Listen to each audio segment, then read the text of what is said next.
You're listening to the 95 Podcast from the team at 95 Network, where we host conversations specifically designed to support leaders in small and mid-sized churches.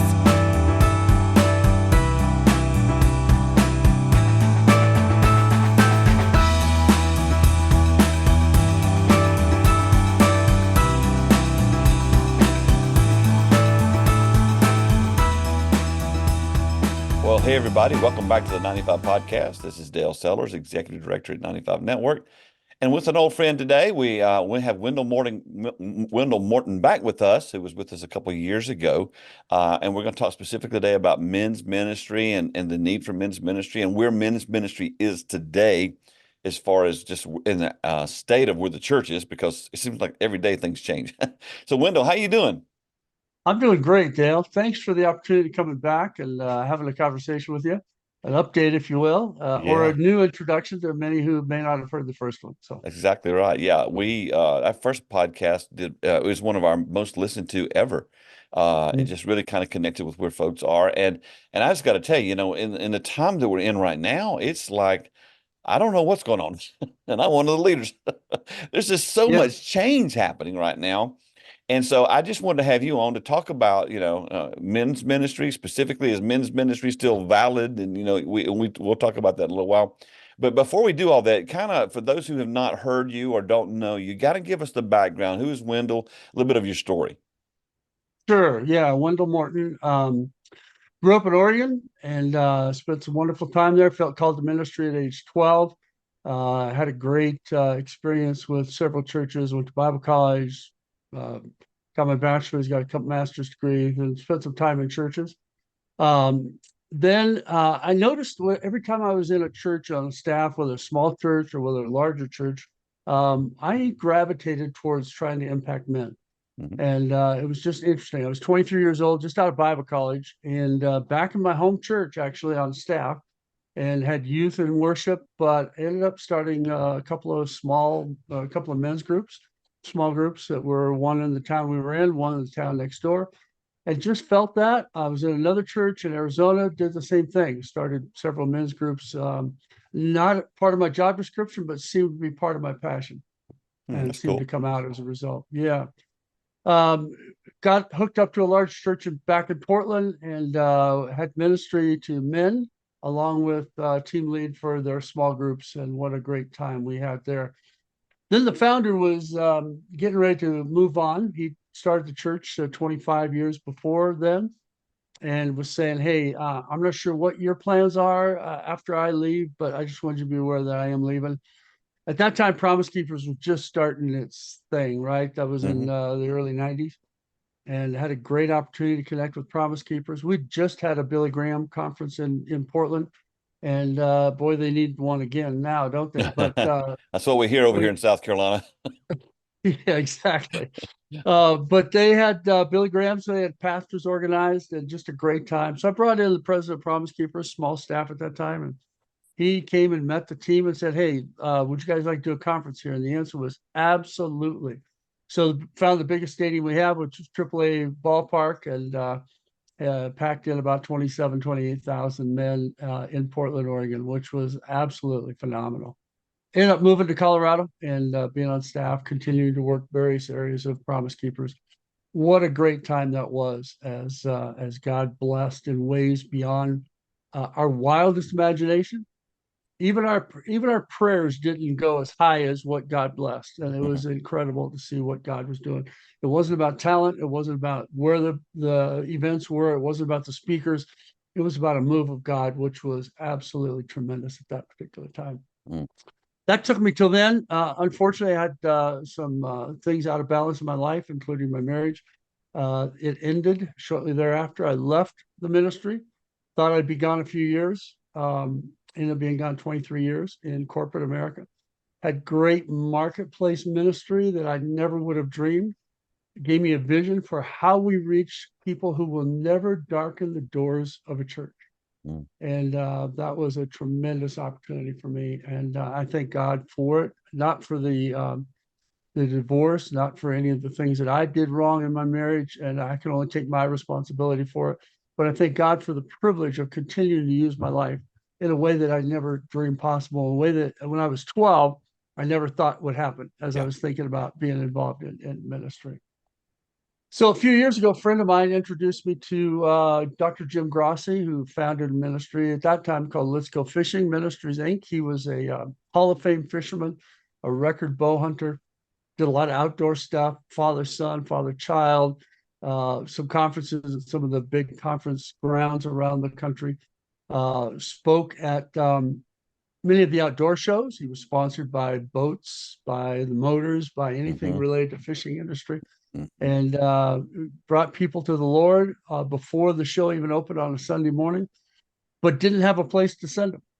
Didn't know the churches in the area, didn't know what was going on. And so decided, we really need to focus on how to help churches develop a ministry for their men so that, like with Promise Keepers, when they come back to church and they're all excited, they don't drive their pastors crazy. Yep. They have the opportunity to actually be discipled, develop, utilize their gifts and their skills to make an impact in their world, starting with their family, getting into the marketplace. Obviously, you got to impact your community. You live next to the people that know you.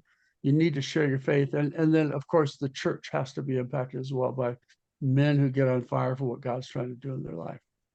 So I've been doing that for 3 years, and been fun to see the growth again in the ministry, fun to see what God is trying to do in the hearts of men. I wouldn't say there's a revival. I would say there's been confusion because we had a church, then we had a pandemic, and you've dealt with this on many of the shows. Pandemic. And now it's like, what do we do now that the pandemic is gone, or quote unquote, certainly different than what we thought. But there's a pandemic today in our world, and it's called fatherlessness. Take it behind what's going on spiritually, but there's just a absolute epidemic with fatherlessness in America today, in all color of churches: white, black, brown, red, yellow. They're all really, really struggling in terms of, how do I raise my kids when I'm not in their life, or what happens when I leave their life? And it just creates a massive, massive thing. I think a lot of it, Dale, that we're seeing today with the youth, college-age kids, even 30-something, is a direct result of the emptiness that many of these guys feel because they never had a father in their life who helped them become godly, help them become a godly man. There's a lot we could talk about on that particular piece, but I think that's a big piece of what we're dealing with today. Well, I just got to ask you, I want to know this because this is the way I think. Here you are, you're leading Promise Keepers. You're working with Promise Keepers, and the whole focus of Promise Keepers was serving, getting your own spiritual life, right? But serving your spouse, being there for your kids. So how did you lose your marriage while you're helping everybody else fix theirs?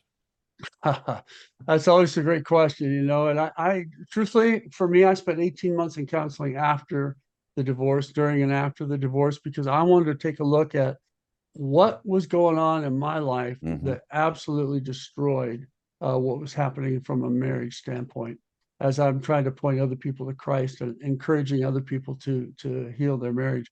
I was gone all the time. That's one thing that was an issue. I'd come home and try to re-enter into the family, and the family was going on without me because I was traveling all the time. And doing ministry. Doing ministry. Yeah. Absolutely doing ministry. Yeah. And family's going on without me. I come in and, it's a major interruption when I interrupt what they've already got going for 3 or 4 days a week. And I'm only there for not even the weekend. I'm there for part of the week and then gone again. So it had some significant issues. I wasn't paying attention to my wife. I wasn't paying attention to any of her needs or concerns, even as it related to the kids. And I was just, I got my eyes rolled back, as they say, for a dog, when he can't control them anymore. The eyes roll back and they just go.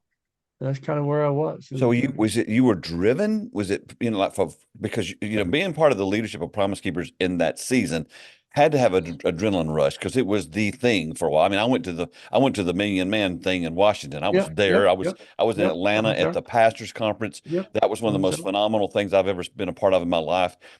And I saw all that, but then, some of the other leaders even who were helping lead Promise Keepers lost their marriages. And I'm just like, okay, talk to me here. What's going on in this world, Well, a couple of things. First of all, there's greater temptation when you're in the heart of what God's trying to do Okay. And there's adrenaline rush. There's a human side of like, I gotta, Mm-hmm. instead of no, it's let God, and stay focused on staying centered, devotional life, time in prayer, confessing your sins, having accountability, all those things. When the life's going 95 miles an hour, those things tend to get pushed to the back burner. Well, Wendell, I see. One of the things that came out of Promise Keepers, and I've talked about this. I'm not sure if I talked about it with you, but one was to get an accountability group. Get an Yep, accountability group, and usually you get yep, together once a week, yep, and you get together yep, this group of guys up around breakfast or something like that, and you spill your guts, and then yep. And I didn't do that, and I didn't do it for one specific reason. I'm not going to tell you my junk if I don't know you love me. That's right. I just don't That's trust right. men. I don't trust anybody that much. Yeah, And yeah, so most of my ministry life at the end of the day was pretty lonely because I couldn't yep, find that many yep, people that I yep, trusted. And so yep. here, so here's people who are doing, I got a pastor friend who lost his marriage, and his whole thing was, I get up at 4 every morning and I spend an hour with God doing this, and I work out. I'm going, but you lost your marriage. Hello. Yes, exactly. So Exactly. how can we be, and I'm not saying that you were this way, but it appears sometimes that we're tone deaf. We don't even recognize what's happening in our marriages. How does that happen?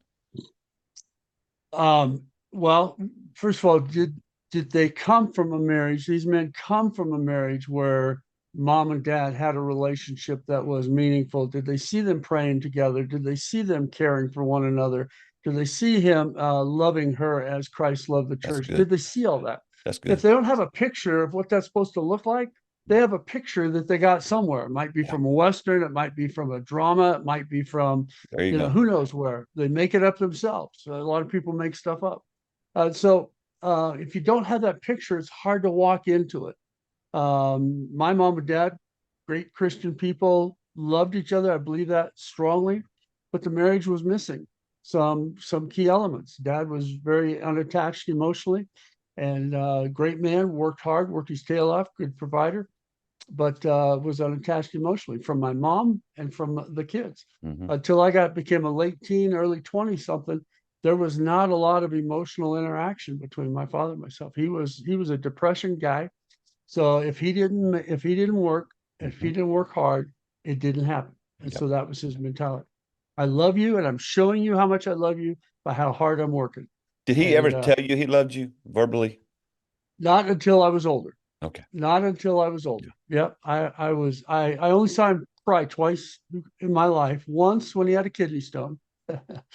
Those are painful. I saw him cry. And the second, when I was moving from Portland to Colorado to go to work at Promise Keepers, that was the only other time I saw him cry, because I was leaving and he was getting older, and he knew that I would not be back to support him in his older years. So those are the only two times. But yes, he told me he loved me. And when I said I love you, Dad, it was me too. It was not I love you, son. It was Hmm. not I love you, Wendell. It was me too, Yeah. most of the time. Well, as I'll turn 62 as we record this in about a month, and I've alluded to this, and it's been interwoven in some of our podcasts. But that lack of verbal affirmation from my dad really impacted me more than I realized. Yes, We yes. work together, and as I told you off mic, we're in the midst of building a house. And when I say we're building a house, we are building.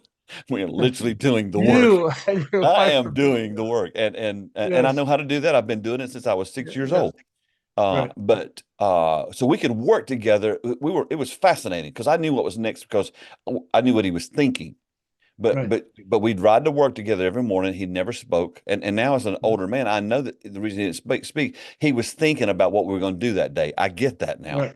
Yeah, yeah, But yeah. you know what? None of the reasoning of why he didn't. My dad told me I love you 3 times basically in my life, and all 3 times were in church services. Now I knew he loved me, but I needed to hear it, and so that's That's, what created so much dysfunction in my spiritual life with Father God. It's that kind of like I can't work 100%. enough to get your approval, man. Exactly, exactly. I got to work harder, get up earlier, do something different, make sure the job is perfect, or whatever it is to try to get your approval. Mhm. Here's the thing: when boys, I'm going to focus on boys because of men's ministry, but when boys are young, they need the maternal, they need the nurturing. But as Mhm. they get older in their early middle school years, if you will, they move from that until they need the paternal Yeah. direction to become a man. And that, unfortunately, is when a lot of guys fall out of their life. The kids get busy and do their life. The men are in their middle age, and so what they're doing is career focused. And even if they're in the same home, biological father in the same home, it does not necessarily mean that they are connected and doing things together. And you nailed it, Dale. Is that boys especially need a lot of verbal affirmation from their fathers. They get it from their mom typically because they're more maternal typically. I did. But yeah, exactly. Me too. And as they get older, they've got to have it from their father. That gives them the security to get out of the performance based. Oh, you still need to perform. You still need to work hard. You still need to do it with excellence, but you don't do it to get the love. You do it because of the love. You're preaching to the choir now, brother, because I'm gonna tell you what. So like when I was 16 years old, I would be the guy when we'd come to trim your house out. I'd be the guy that did your oak stairs, all this picket stuff. I did all that stuff because and I did it so Dad would tell, wow, that's amazing. Yeah. Never once did he ever say, wow, you did a great job, or I'm proud of you. Now he told if we did the work for you and your wife, he would tell you, man, Dale did that, but he would not tell me. So I started working even harder. Trying to get him to verbalize. I mean, I did some amazing things in woodworking and in building all those years, and so it just transferred to my walk with God, and so here I am. I'm in ministry, and I just, that's why the subtitle of my book is I Thought I'd Be There by Now. I couldn't figure out where there was. I was a freak. Exactly. And here's the thing, though, my wife, she didn't even know I felt this way. I felt like a failure for most of my life, and if anybody that knew me in that era would all go, "That's not true." That's not what you. I was going to get it done, Yeah, but there was this void missing in me, and it kind of full circled our conversation because I see this void missing all across America. Absolutely, absolutely. If you missed it and your dad was in the home. If I missed it, my dad was in the home and a Christian and leading worship at an old country church and teaching Sunday school to adults. And in my church mom every was service, Absolutely. Well, Sunday morning, Sunday night, Wednesday night, and the other time it was open. Yeah, exactly. That's the way I grew up. If we missed it in some ways, can you imagine what the kids, the boys specifically, who have no father in the home or no biological father in the home, and they're raised by a single mom? Can you imagine what they're doing? I mean, gangs explode. Why? Yes, because they get acceptance. And I don't want to push that. I don't want us to be critical of that mom. She's doing all she can do. Oh my word! Absolutely, she's a hero. She's a saint. That's why you see these athletes. Like I just saw. I'm trying to think of which athlete it was. I can't think of who it is right now. Who just built his mother like this $250 million home. And people who don't understand, look at that, go, that's ridiculous. What a waste. No, he's thanking her because it wasn't for her. He wouldn't be there. Yes. Exactly right. For all the years that she labored, worked 2 jobs. I have a friend who is a Hall of Fame gymnast, and her mom would walk with her to the gym, and they had to walk 5 miles each way. Yes, this is the old, 2 miles uphill both ways in the snowstorm. This is a genuine. And it was in Chicago area, so it was not a country road. It was walking through some tough times.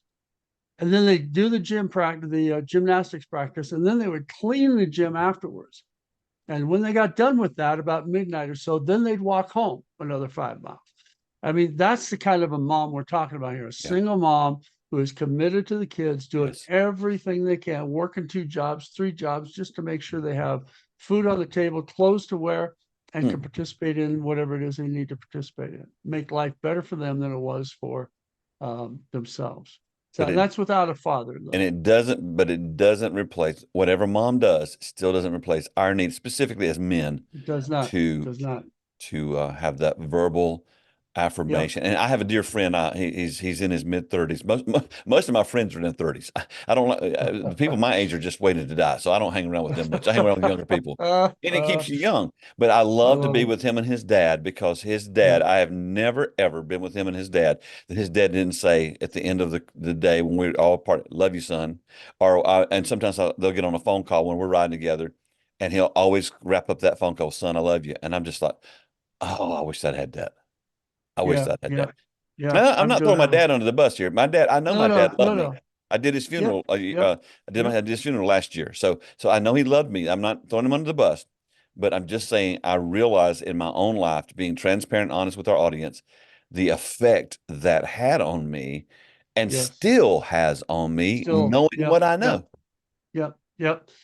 I know a man who's 80 some years old now who still is performance based because his father was performance based. The only way Mhm. he could make his dad happy and to keep him in some kind of good spirits was to work his tail off. Started working at 13 and worked his tail off, and still at 80 some years old cannot get acceptance until he's worked and done something Got to have that, that. once again, trying to prove his worth. And same thing with God, right? If you're still trying to prove it with your dad, Yep. you're absolutely trying to prove it with God. And that's the opposite of grace. That's the opposite of mercy that God has for us. That's so He good. loves us because he created us.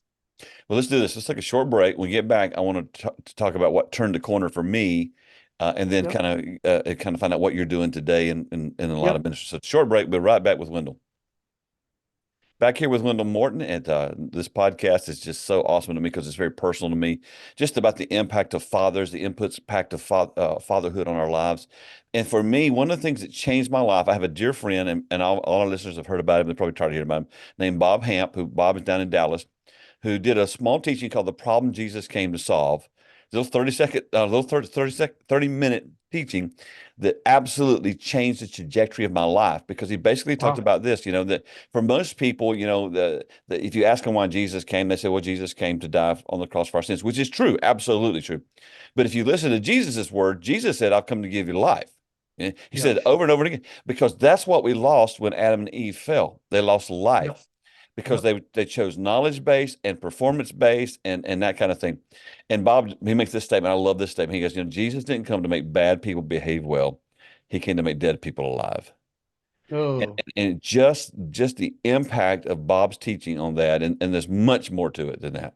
It wow. just helped me get past this performance mentality. And I want to say this to you, Wendell. I know that a lot of us we focus on on the spiritual disciplines and all that kind of stuff. Yep. I Yep. have to be careful with that. Yes. Yes. You know, because you know where I'm coming from, because Yep. I do. Exactly. he's not keeping score. No, he's not keeping He score. loves me. In fact, you know what? I was thinking That's about this exactly today. right. I might even tear up on you here, but I was thinking about this today. If someone came to me today and said, Dale, what's your favorite Bible verse? I know a lot of Bible verses, but for me today, it would be John 3:16 all over again. Yep. Yep. Yep. Yep. Because Amen. Amen. because I'm just loved. I'm You love loved God. by him. God loved me so much, he sent the best he had to offer to pay for the worst I'd Right. ever do, but also to That's right. pay for the best I'd ever do. That's right. Exactly right. To open the Man door. alive. Absolutely. Absolutely. That's awesome. That's a great story. And I love what your friend said. That is great. He came to make dead people alive, not Yeah, bad people do it. I what love it. Bob Yeah. said was, he said, in the tree in the garden in Genesis, it says there's two trees there. There's the tree of Yes. the knowledge of good and evil we all talk about, but there's also a tree of life there. And he Yes. says, so what happens oftentimes with people is they jump off the limb of evil onto the limb of good and call it salvation or discipleship, but it's still in the same tree.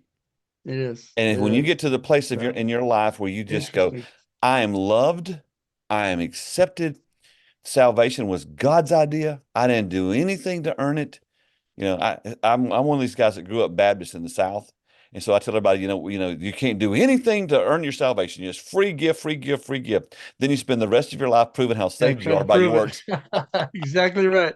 Exactly right. Well, it's the same way the church I grew up in. It wasn't Yeah. Baptist, but it was close. Yeah, Yeah. And so exactly you right. translate that over to your walk with God. So what are You you do. doing? What are you doing today specifically now that you're doing this specific ministry? And I really want to know, are you having trouble finding places to do it because of the state of where the church is right now? When you think of where the church is, exactly right. And many of the pastors are a product of what we just talked about. The Mm-hmm. family who's a Mm-hmm. single mom, absent Mm-hmm. dad, non-biological father, something going on in that home growing up. And so God calls these men to ministry. They're in ministry, they go to ministry, but they still carry with them the same things you and I struggle with, right? Yep. Because they're missing that father's approval, that blessing that comes where typically we move from mama's love and hugs to Mm-hmm. daddy's discipline and daddy's lack of really affirming, like we've Yes. talked about. And Affirmation. so they spend the rest of their life trying to figure that out. So here they are now pastoring, And if that's been their experience, who are they going to spend most of their time with? And what is going to be the majority of their sermon focus? It's the women and children. Because they look at their life and it was their mom who loved and cared and nurtured them. And so that's a natural, normal relationship. And they're missing the blessing of a spiritual blessing that didn't have to be from their dad. It could be from a spiritual father who comes into their life, loves, mentors, nurtures, and now they're comfortable speaking and ministering to men because the transformation is back into the, when I'm young, I need mama desperately. When I'm older and middle-aged, I need dad's love and approval as a man. And so there's a lot of that going on. So long answer to the short question is, where are we finding the opportunity? We're finding it with pastors, and we have a seven process model that we go through, but it always starts with the vision of the pastor. Because if the pastor doesn't have a vision for men, isn't passionate about reaching men, you may have set up a program for your men. You may start small groups, Saturday breakfast, once a year retreat, all that kind of stuff. But it doesn't transform the men of the church until the pastor says, I'm going to build this church on the backs of my men. And when he does that, then he has an opportunity, because when he gets the man, 93% of the time, he gets the family, right? That keeps being proven over and over and over again. Oh, absolutely. A woman will come with the man and she will support it, and she's okay with him in leadership. She's okay with him being, the man, if you will, because she knows that when he's the man, the God called man, her life is dramatically different. Her needs are met. She's loved. She's cared for. And he's a father to her children who she desperately will love and protect until death do us part, kind of a thing. So the man has to get involved somewhere. And when a pastor's vision is, I need to reach these men, I'm going to spend time with my men, I'm going to get in a small group. I may not be in an accountability group with men in my church, but I'm going to be in a small group and share my life with some others, because that's a really critical factor. When that happens, guess what also happens? It comes out in his sermons. If he's in a small group, if he's in an accountability group, even if it's just pastors who are not part of the church, he will come out. And the men sitting in the pews are going to say, you know what? If my pastor needs that, I probably need that. And so then they're going to get hungry and start to look for the opportunity. If the pastor shows up at Saturday morning breakfast or the men's retreat or whatever you happen to be having, the guys are going to say it's important because pastor's here.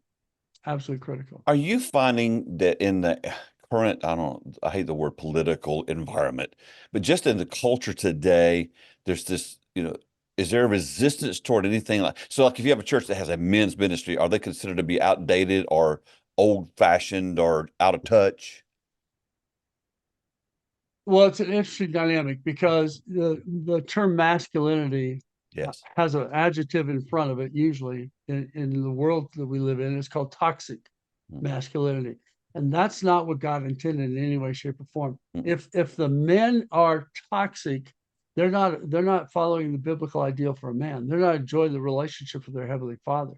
So again, long answer to a very short question. The answer is absolutely. If these men are trying to become, macho men.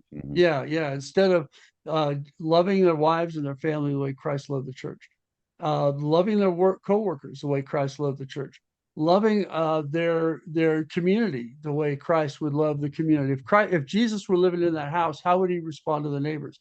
That's how they need to respond. If Jesus were in my workplace, because God put me there as a missionary, to be a missionary in that workplace, if Jesus were in my spot in that workplace, what would he do that's different than what I'm doing today?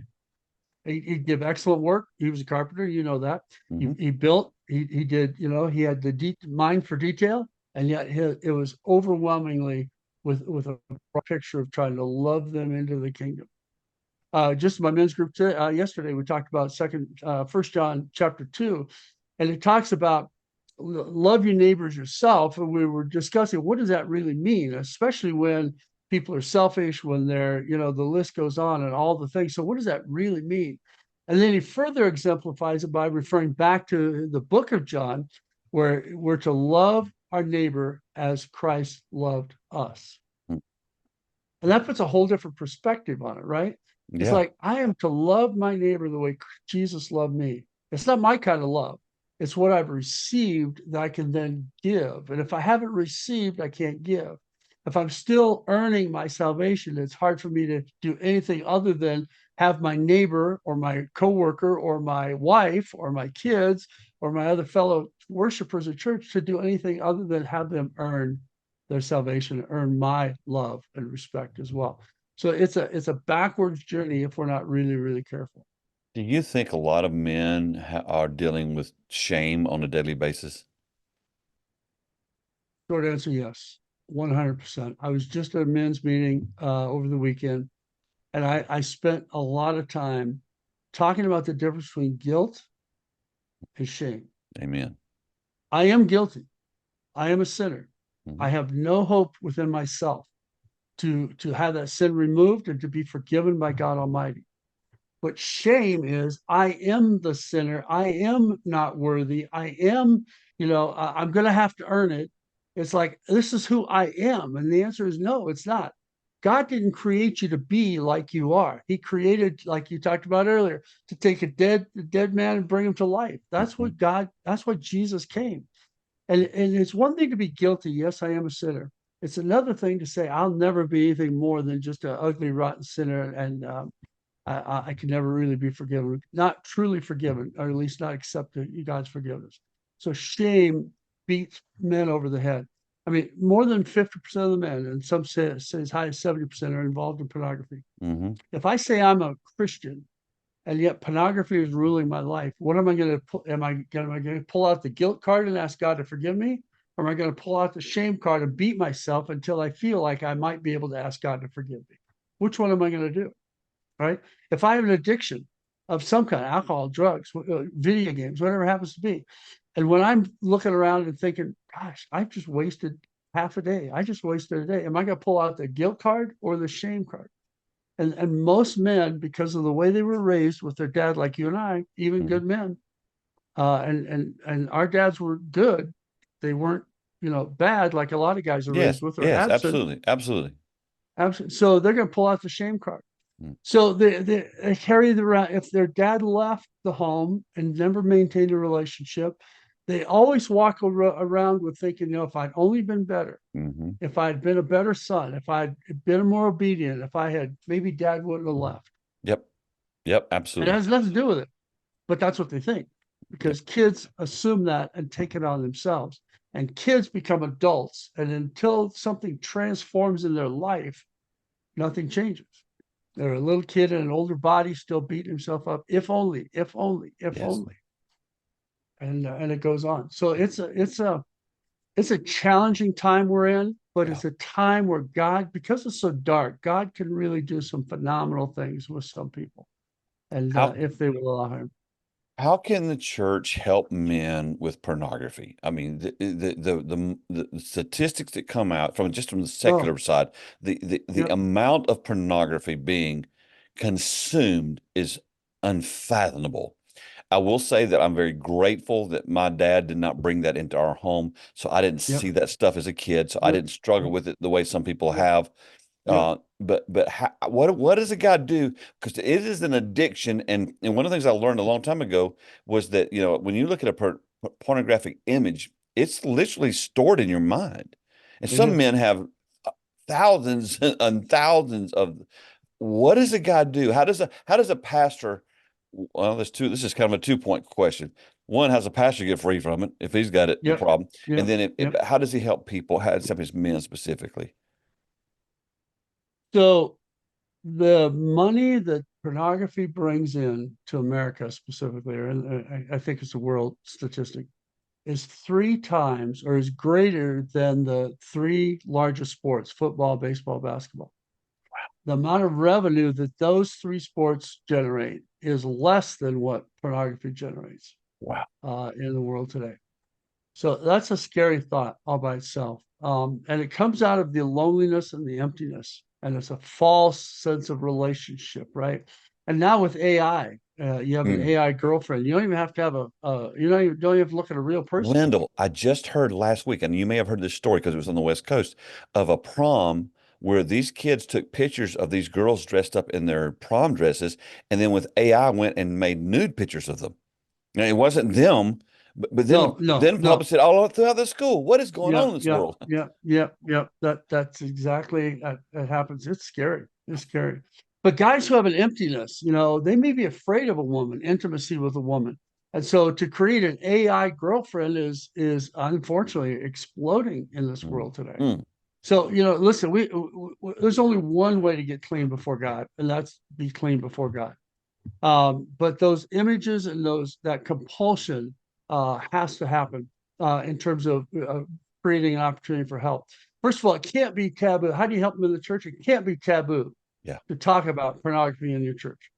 If it's taboo, if it never comes out of the mouth of the lead pastor, but guys are always going to hide it. They're going to try to hide it anyway, but they're going to hide it, especially if they're a part of the church, because it's never talked about as an opportunity to get health, to get help, to get whole before God, and actually find a way to have victory in that whole journey.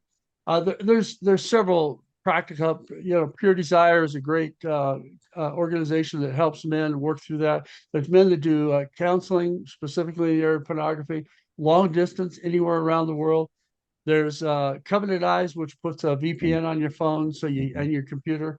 So when you go to a pornographic site, it automatically notifies your accountability partner that you've done that.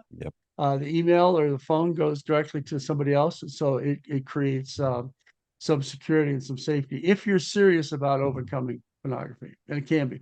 But it first has to be talked about in the church by the pastor. It's not a taboo subject any more than any other addiction that you're trying to overcome. You need help. You're going to have help. You can't do it on your own. You can't will yourself to overcome pornography. It doesn't happen. There's too many other triggers that are in place for that to occur, for men to will themselves out of pornography. You have your finger on the pulse of national things because of your ministry. Why do you think so many churches don't talk about real issues? Wow, that's a really great question, Dale. Maxwell says everything rises and falls on leadership. And I believe that everything rises and falls on the pastor.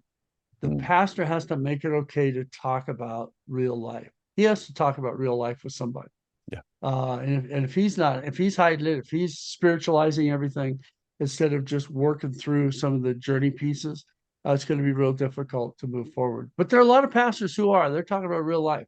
They're meeting with men and talking about real life. And that's the hope that we see, is pastors who have gone through some challenges, found victory in their own life, know that their men are struggling, then they become really open books to saying, guys, I know where you are. I've been there, done that. And if I'm not careful, I'll be doing it again.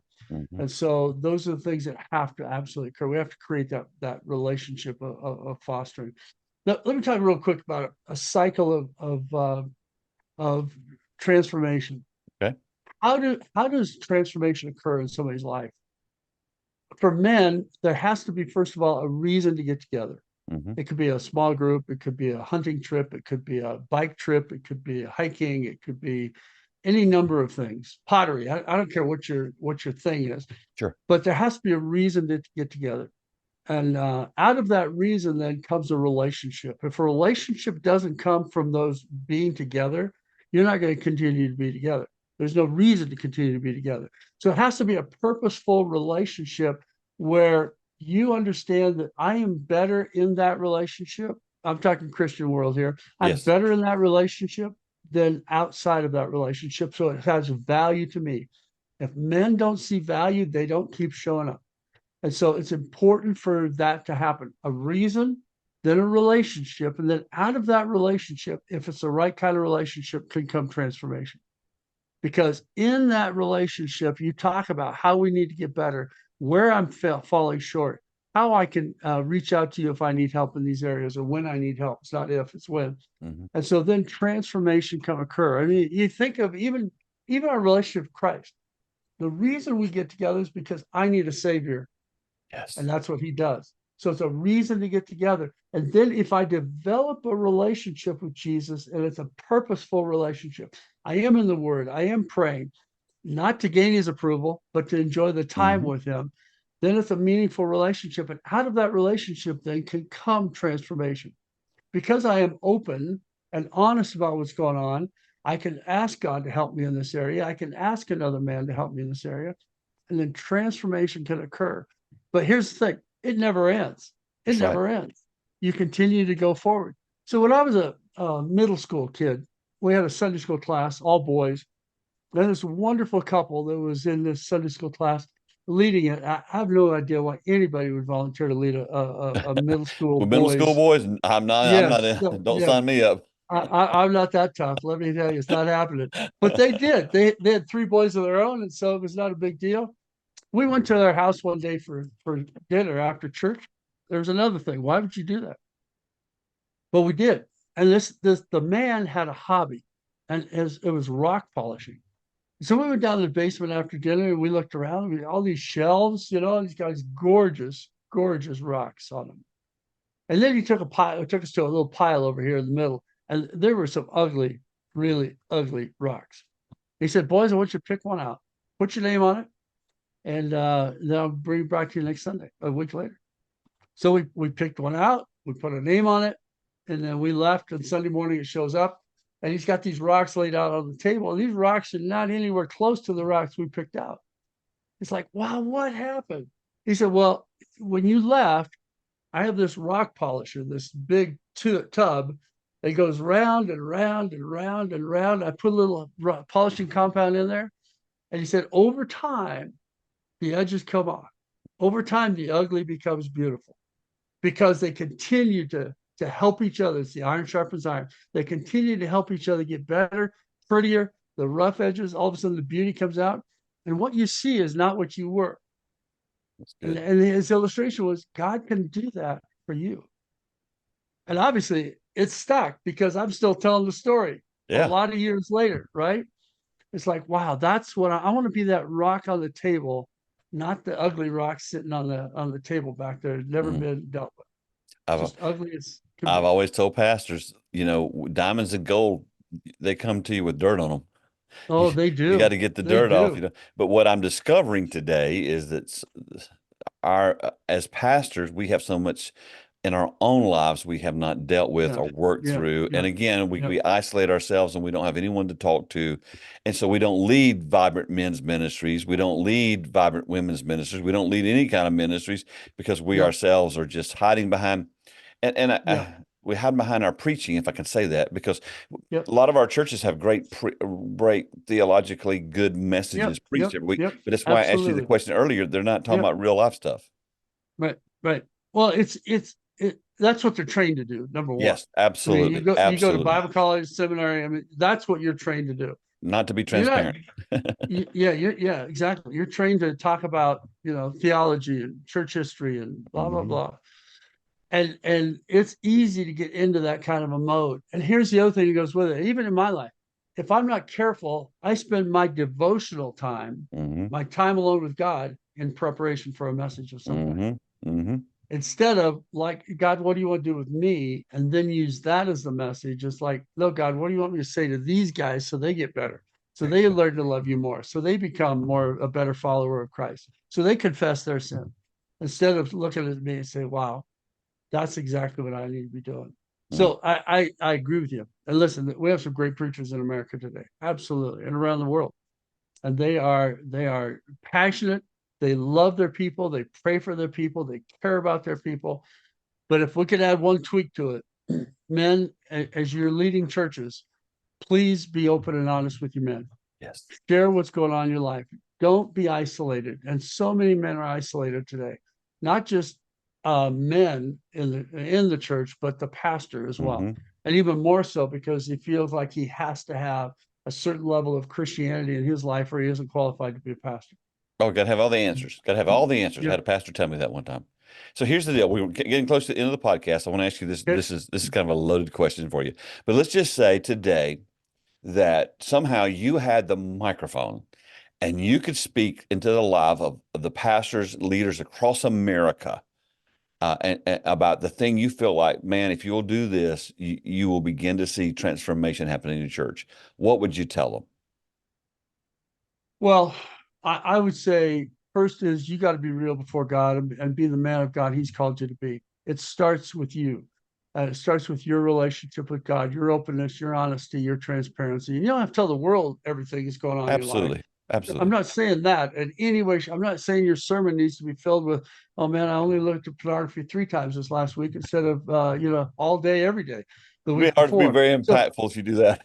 exactly. That's not the kind of transparency we're talking about. The transparency is, I struggle with faith sometimes. I struggle believing that when I pray for you, God's actually going to heal you. I struggle with, in our marriage, we're not perfect in our marriage. You guys know my wife. I mean, so those kinds of things begin to open the door. And a guy will say, and David Murrow talks about, well, a guy will say, this is my church. I belong here. This is a man up there talking to a man, and I belong here. And if you don't have a man talking to a man, the men who come will never really belong. They'll serve, they'll do whatever, but their lives are not going to be transformed like we talked about earlier. So that would be the one thing I would say is, first of all, be genuine and honest with who you are before God. Make sure you have your time alone. Make sure you're not trying to please God other than to please him out of a relationship, not to please him to get the relationship. And then I pour yourself into a few of your men, a handful of your men who are going to be the leaders of your ministry to your men. And not men's ministry, that's program, but ministry to your men, and pour your life into them. Share your vision for men with them. Share your passion for men with them, and release them to reach the other men of your church. Whether you're a church of 50, a church of 500, wherever your number is, God really wants to bless you in a relational atmosphere. We talked about, again, a reason to get together, a relationship, and transformation. Those things occur over and over and over again. And you have a massive impact on what God wants to do in your life. I would also say, because so many children and youth are fatherless in a many number of ways. They may have a man in the home, but they could still be fatherless. They could have a stepfather, still be fatherless. They could actually be from a single parent home, which is primarily women, and be fatherless. The church has to take a role in resolving fatherlessness. We have to get some spiritual men in our life of our boys who may not have it today. And because we're looking at the next generation, which is already alive, it's already this generation. They're just younger than us. Yes. And we don't want them to grow up with that fatherless issue that drives their life, drives the relationships, pushes them to things, instead of allowing their relationship to be the overflow of their life.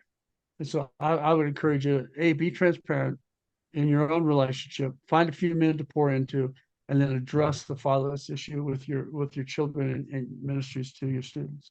Absolutely critical. That's good stuff. I was thinking as you were saying that, my dad's youngest brother and I had a really good relationship. And one of the things, he was very verbal, so he would tell me I love you and that kind of thing. But I always remember. Okay, so I'm 62 in a couple of weeks. When I played high school football, I played football 4th, 5th, 6th grade. Then I switched over to basketball 7th, 8th, and 9th grade. And I remember in the 9th grade, I looked up in the stands at one of our home football games, and I wasn't playing. And I saw my dad sitting up there with all these other men whose sons were playing. So I went back to football. So I played 10th, 11th, 12th grade, and became an all-conference tight end my senior year of high school. Not once did Dad ever say, "Man, you did great. I'm proud of you." None of that stuff. A lot of accolades, that kind of stuff. But my uncle would come up after every game, find me on the field, shake my hand, and give me a $20 bill. No. And said, "You did a great job." I will never, ever forget that. And the reason I share that story is pastor, sometimes, you can just shake a kid's hand. You don't have to give them a $20 bill, but just letting them know, I believe in you. They're looking to you more than you recognize. And here's the thing I think Wendell would say to you, I would say to you, Jesus would say to you, you ain't got to be perfect. Just be available. That's right. We don't have to be perfect to pull this thing off, man. Nobody's got it all together. Quit hiding behind all that stuff. Yeah, exactly right. Well, you nailed that one. My dad was in the stands when I played basketball in high school, but he never said good game, well done, proud of you. Never said any of that. He was there, and I appreciated that. Yes. But because a lot of my peers, my teammates' dads were not there. Not there. And so I do thank him for that. But it would have been nice to say, good job. I really enjoyed the way you played that defense, or blah blah blah. Well, there's so much that we have to work on as pastors. There's so much going on in the country. You cannot take it all on. So just do one or two things really well. We tell churches that all the time. And this is something that very simple. Just get healthy yourself and pass that health along. Yep. Well, that's exactly right. Exactly right. And focusing on men. If you're a guy pastor, then you need a few men in your life that you can pour yourself into, disciple, mentor, and then with the intent that they're going to pass it along. And how can people get in touch with you, Wendell? mensministrycatalyst.org. www.mensministrycatalyst.org is our website. A lot of free resources. I do a podcast. We do a weekly devotional. We have a blog that goes out every week. Things that we can do that are absolutely free to help and encourage you. We do leadership workshops. We speak at events. We do all that stuff. But really what we care about is you, pastor, and encouraging your men to be the men that God created them to be. I know God loves men because he made man and he put him together personally, right? And breathed into his nostrils the breath of life. And God wants to continue to do that for men over and over again. And I think there's a tremendous opportunity. Pastor, it's laying in your hands. I encourage you to jump on it, and I can help you. We can help you. We'll include all your contact information and links in the show notes. Thank you so much for taking the time to be with me today. It's just always fun to hang out with you. Thank you, Dale. I'm honored. You're okay. Hey, I'm proud of you. I am proud of you. Thank you. And I was just going to say the same thing about you. I know what you're doing is encouraging pastors. And when we encourage pastors, we encourage the heart of God. So well done, Dale. Keep it up. I'm proud of you. I'm proud of your ministry. I love your ministry. Thank you so much. And I love what you guys are doing. Focus on pastors. Bless you, Dale. Bless you too. Thanks for listening to the 95 Podcast. We look forward to sharing another episode with you next week. In the meantime, visit our website at 95network.org. The website is loaded with great resources created for small and mid-sized church leaders. Until next time, have a great week.